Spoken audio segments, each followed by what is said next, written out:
Here in chapter 4, towards the end, verse 35, we see the disciples afraid for their lives. They're in the midst of a storm. They think they're going to drown, and they look back and they see this teacher, their master, Jesus Christ, asleep, completely at peace, asleep. And they turn to him and they say, "Teacher, do you not care?" Is that something you've ever asked of God yourself? Lord, do you not care? Do you know what's going on down here? Do you see what's happening in my life? Do you see the trouble I'm going through? Do you see the pain in my heart? Do you see the circumstances that I desperately need change? Do you care? Do you hear me? Will you answer? You may have asked that question.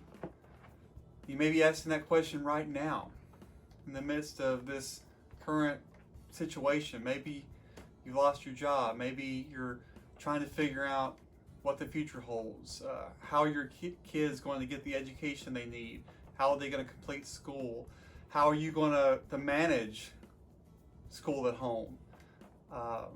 Maybe you're worried about finances and worried about how the world has changed. Is it ever going to go back to the way it used to be? Any number of things may be going through your head right now, but the question nevertheless may be, Lord, do you care? Well, I want to answer that question with a definitive yes. He does care. Here we have Jesus displaying his deity and power once more.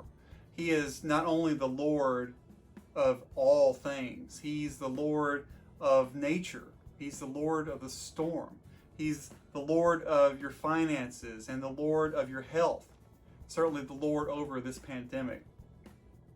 And this Lord who rebukes the wind and the sea and tells them to hush and be still.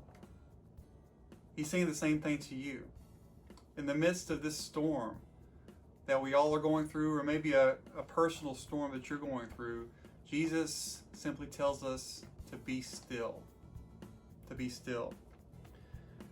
So what are you afraid of? This is what he asks in verse 40. He says, "Why are you afraid? Do you still have no faith?" So maybe we need to just be still right now and find that peace that only comes from God. That peace that passes all human understanding. That's what he invites us to. The answer is certainly yes. He does care for you, and he loves you, and nothing takes him by surprise. So the point is for you and myself, my encouragement to you is to trust in him. Trust in the Lord of the storm. Trust in the one whom the wind and the seas obey, because he will never disappoint you.